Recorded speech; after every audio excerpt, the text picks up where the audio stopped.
وہ آئے جن کے آنے کی زمانے کو ضرورت تھی، وہ آئے جن کی آمد کے لیے بے چین فطرت تھی، وہ آئے نغمہ داؤد میں جن کا ترانہ تھا، وہ آئے غریہ یعقوب میں جن کا فسانہ تھا، وہ آئے جن کے قدموں کے لیے کعبہ ترستا تھا، وہ آئے جن کو حق نے گود کی خلوت میں پالا تھا، وہ آئے جن کے دم سے عرش اعظم پر اجالا تھا۔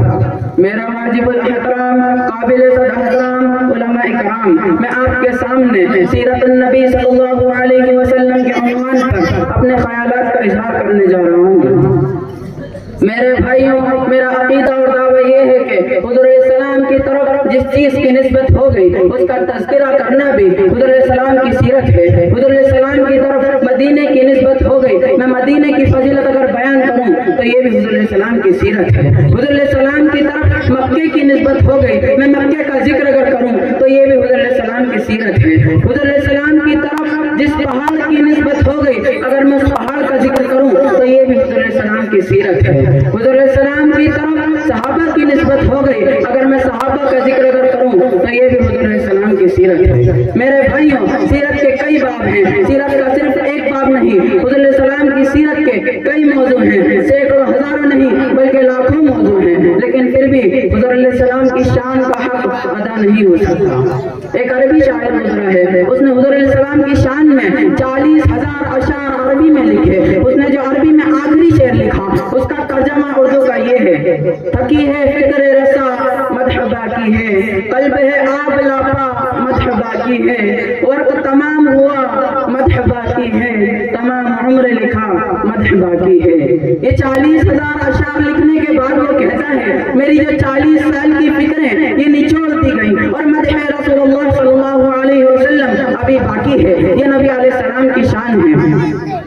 میرے بھائیوں، سارا قرآن میرے پیغمبر کی شان سے بھرا پڑا ہے۔ قرآن پاک کی ہر آیت میں میرا نبی کی شان ہے، بلکہ قرآن پاک کے ہر لفظ میں میرا نبی کی شان ہے۔ اس کو خطیب نے اپنے انوکھے انداز میں کچھ اس طرح بیان کیا ہے کہ جب اللہ نے الف لکھا قرآن میں تو امی بنا دیا، با لکھا قرآن میں نبی کو بشیر بنا دیا، تا لکھا قرآن میں نبی کو تنویر بنا دیا، تا لکھا قرآن میں نبی کو ثاقب بنا دیا، جیم لکھا قرآن میں نبی کو جمیل بنا دیا، ہا لکھا قرآن میں نبی کو حبیب بنا دیا، خا لکھا قرآن میں نبی کو ختم الرسل بنا دیا، دال لکھا قرآن میں نبی کو داعی بنا دیا، زال لکھا قرآن میں نبی کو ذاکر بنا دیا، را لکھا قرآن میں نبی کو رحمت للعالمین بنا دیا، زا لکھا قرآن میں نبی کو ذاکر بنا دیا، سین لکھا قرآن میں نبی کو سراجا منیرہ بنا دیا، شین لکھا قرآن میں نبی کو شاکر بنا دیا، صاد لکھا قرآن میں نبی کو صابر بنا دیا، زاد لکھا قرآن میں نبی کو ضامن بنا دیا، طا لکھا قرآن میں نبی کو طارق اور طاہر بنا دیا،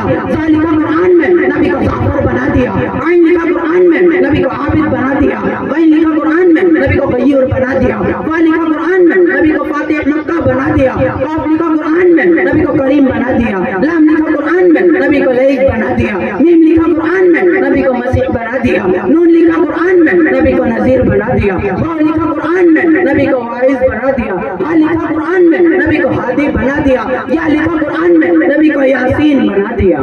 میں ایک قدم اور آگے بڑھاتے ہوئے یہ عرض کرنے چلا ہوں کہ جب حضرت عائشہ صدیقہ رضی اللہ عنہا سے پوچھا گیا کہ نبی کے خلق بیان کریں تو اما نے جواب میں فرمایا کیا قرآن نہیں پڑھتے؟ لوگوں نے کہا قرآن تو پڑھتے ہیں، تو فرمایا قرآن کھولو تو صحیح، قرآن کے ہر صفحے پہ میرے نبی کا حسن بکھرا پڑا ہے، یہ میرے نبی کی شان ہے۔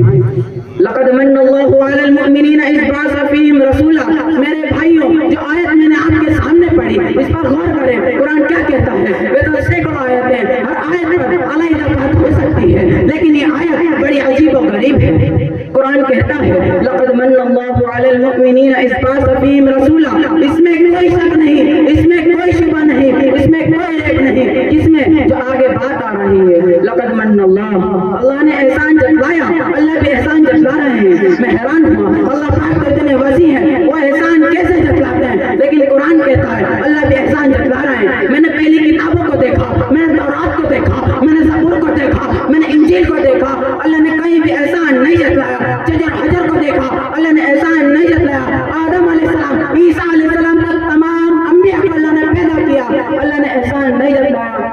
لیکن وہ کون سی بات ہے ہے جس پر ساری کائنات کا خدا احسان جتلا رہا ہے. وہ چیز بھی نرالی ہوگی, وہ بات بھی نرالی ہوگی, وہ تحفہ بھی نرالا ہوگا کہ اتنا بڑا خدا کائنات ساری بناتا ہے لیکن احسان نہیں جتلاتا.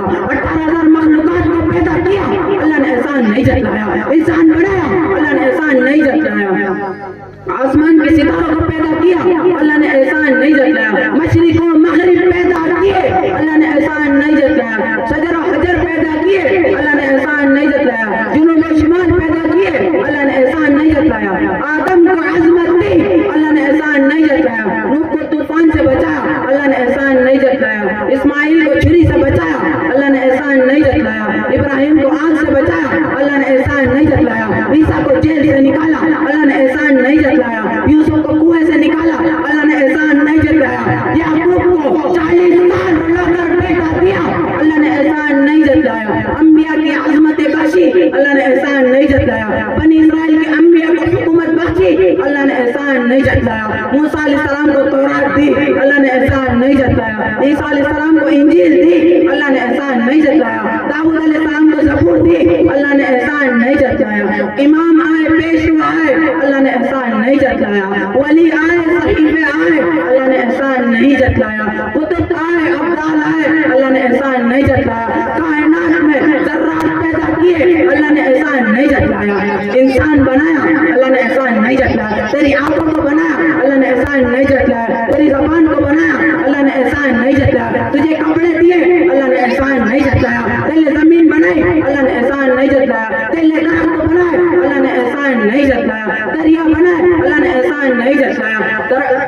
دریا بنائے, اللہ نے احسان نہیں جتلایا. کائنات کا ذرہ ذرہ تیرے قدموں میں رکھ دیا, اللہ نے احسان نہیں جتلایا. لیکن جب میرے محمد مصطفیٰ احمد مجتبیٰ کی تخلیق کی باری آئی تو قرآن نے کہا لقد من اللہ علی المؤمنین اذ بعث فیہم رسولا, کہ آج میں ساری انسانیت پر احسان کر رہا ہوں کہ محمد صلی اللہ علیہ وسلم کو تمہاری جھولے میں دے رہا ہوں. اللہ نے فرمایا کہ جو چیز میرے خزانے میں بھی ایک تھی وہ میں نے تمہیں دے دی. تو پھر احسان جتلانا چاہیے تھا یا نہیں جتلانا چاہیے تھا؟ جتلانا چاہیے تھا. عیسیٰ علیہ السلام نے کہا مجھ سے نبوت لے لے, مجھے محمد کا امتی بنا دے. موسیٰ علیہ السلام نے کہا, زکریا علیہ السلام نے کہا اے اللہ محمد کا امتی بنا دے. لیکن مسلمانوں بغیر تمہاری دعا کے محمد صلی اللہ علیہ وسلم کو تمہارے اندر بھیج دیا. یہ اللہ پاک کا بہت بڑا احسان ہے.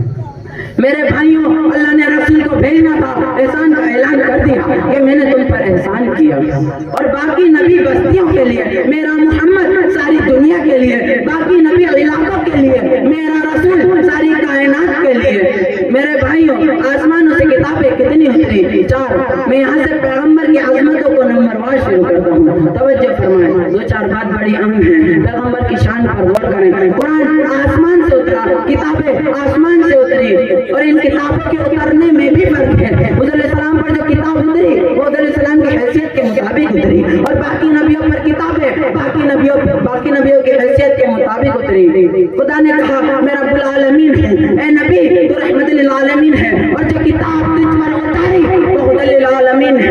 خدا نے اپنے آپ کو کہا رب العالمین, اپنے نبی کو کہا رحمت للعالمین, اور قرآن کو کہا ہدی للعالمین. ہر ایک کے لیے عالمین کہا, بستی نہیں کہا. خدا نے کہا ہر ایک کے لیے عالمین کہا, بستی نہیں کہا. اور پھر اس فرق کو بھی دیکھو, تورات انجیل زبور بھی آسمانوں سے اتری, ان کے اترنے میں بھی فرق ہے. جب تورات اتری تو حضرت موسیٰ کو حکم دیا گیا کہ طور پہاڑ پر جاؤ, 40 دن کا چلہ کرو, پھر کتاب دوں گا. حضرت موسیٰ اپنے گھر سے کتاب لینے کے لیے نکلے, طور پہاڑ پر بیٹھے, چلہ کیا, 40 دن عبادت کرتے رہے, پھر کتاب ملی. اور انجیل حضرت عیسیٰ کو دی, فرمایا کہ اپنے عبادت خانے میں بیٹھ جاؤ, وہاں سے باہر نہیں جانا, پھر کتاب دوں گا.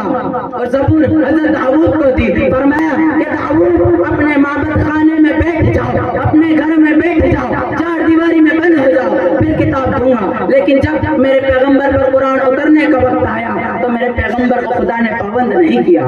میرا نبی مکے میں تھا تو قرآن بھی مکے میں بھیج دیا, میرا نبی مدینے میں تھا تو قرآن بھی مدینے میں بھیج دیا, میرا نبی بازار میں تو قرآن بھی بازار میں, میرا نبی پہاڑ پہ تو قرآن بھی پہاڑ پہ, میرا نبی گلیوں میں تو قرآن بھی گلیوں میں, میرا نبی بدر میں تو قرآن بھی بدر میں, میرا نبی احد میں تو قرآن بھی احد میں, میرا نبی اما عائشہ کے بستر پر، قرآن بھی اما عائشہ کے بستر پر۔ میں آپ کو ہمارے علماء دیوبند کے علماء میں سے مولانا حسین احمد مدنی کا عشق بتاؤں کہ میرے آقا سے کتنی محبت تھی۔ مولانا حسین احمد مدنی کو مالٹا میں گرفتار کر کے بھیجا جانے لگا تو مدینہ سے ان کی رسوائی ہوئی تو پیغمبر کے روزے سے جدا ہوتے ہوئے انہوں نے ایک شعر پڑھا۔ پیغمبر کے روزے پر بیٹھ کر 18 سال حدیث نبوی پڑھائی تھی، ساری زندگی مدینہ میں جوتا نہیں پہنا، مدینہ منورہ میں تربوز کے چھلکے اٹھا کر انہیں مدینہ کی گلیوں سے بھگو کر پی لیتے تھے اور فرماتے کہ اس میں میری نجات ہے، یا رسول اللہ کا شعر ہے۔ وہ حسین احمد مدنی پیغمبر کے روزے کو خطاب کرتے ہوئے کہتا ہے کہ دمکتا رہے تیرے روزے کا منظر، سلامت رہے تیرے روزے کی جالی، دمکتا رہے تیرے روزے کا منظر، سلامت رہے تیرے روزے کی جالی، ہمیں بھی عطا ہو وہ شوق ابوذر، ہمیں بھی عطا ہو وہ جذبہ بلالی۔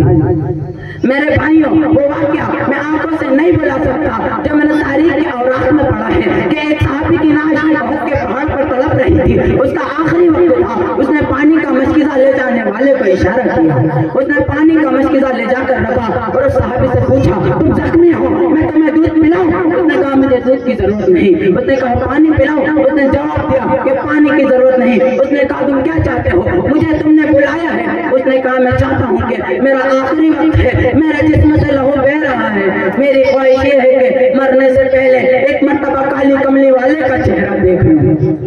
تو اس صحابی نے پانی کا مشکیزہ زمین پر رکھا اور صحابی کو کندھے پر اٹھایا اور رسول اللہ کی طرف لے چلا۔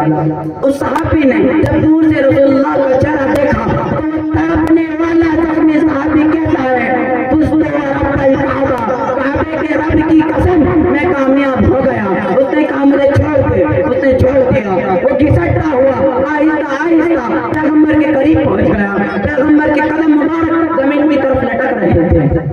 وہ پیغمبر کے قریب پہنچ گیا اور اپنے رخسار کو پیغمبر کے پاؤں کے تلووں میں لگا دیا۔ تو حضور نے دیکھا اور دیکھ کر فرمایا یہ کون ہے؟ تو بتایا گیا یہ زیاد ابن سکن ہے۔ تو فرمایا اے لوگو یہ زیاد ابن سکن ہے، اس کو دیکھو یہ سیدھا جنت میں جا رہا ہے۔ تو کسی کہنے والے نے کہا ہے یا صاحب الجمال ویا سید البشر من وجهك المنير لقد نور القمر لا يمكن السماء كما كان حقا بعد از بزرگ تو یہ قصہ مختصر۔ انہی چند باتوں پر میں اپنی تقریر مکمل کرتا ہوں۔ وما علینا